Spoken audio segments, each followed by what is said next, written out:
ইরানের সঙ্গে চলমান সংঘাতের অবসান ঘটাতে প্রস্তাবিত চুক্তিতে নতুন করে সংশোধনী চেয়েছে মার্কিন প্রেসিডেন্ট ডোনাল্ড ট্রাম্প। মার্কিন গণমাধ্যমের প্রতিবেদনে বলা হয়েছে, হরমুজ প্রণালীর ভবিষ্যৎ ব্যবস্থাপনা এবং ইরানের উচ্চমাত্রায় সমৃদ্ধ ইউরেনিয়াম অপসারণ সংক্রান্ত বিষয়গুলোতে পরিবর্তন চান তিনি। মার্কিন সংবাদ মাধ্যমগুলোর তথ্য অনুযায়ী যুদ্ধবিরতি ৬০ দিনের জন্য বাড়ানো, হরমুজ প্রণালী পুনরায় উন্মুক্ত করা এবং ইরানের পারমাণবিক কর্মসূচি নিয়ে নতুন করে আলোচনা শুরুর একটি কাঠামো চুক্তিতে অন্তর্ভুক্ত রয়েছে।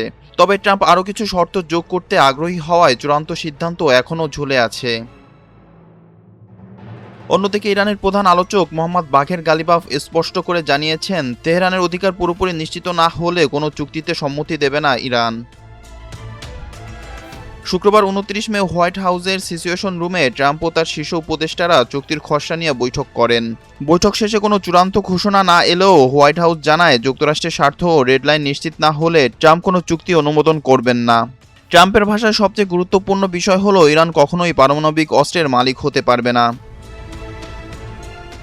তবে ইরানি কর্মকর্তারা যুক্তরাষ্ট্রের আশাবাদী বক্তব্য নিয়ে সন্দেহ প্রকাশ করেছেন। দেশটির পররাষ্ট্রমন্ত্রী আব্বাস আরাকচি বলেছেন, স্পষ্ট কোনো উপসংহারে পৌঁছানোর আগে যা বলা হচ্ছে তা বেশিরভাগই অনুমান নির্ভর। এদিকে মার্কিন প্রতিরক্ষা মন্ত্রী পিট হেগসেথ সতর্ক করে বলেছেন, আলোচনার ফল ট্রাম্পের প্রত্যাশা পূরণ না করলে সামরিক অভিযান আবারও শুরু হতে পারে।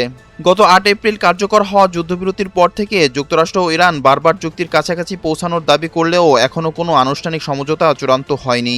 পাকিস্তানের মধ্যস্থতায় চলা আলোচনায় ইরান তার জব্দকৃত সম্পদ মুক্তির বিষয়টিকেও গুরুত্বপূর্ণ শর্ত হিসেবে তুলে ধরেছে।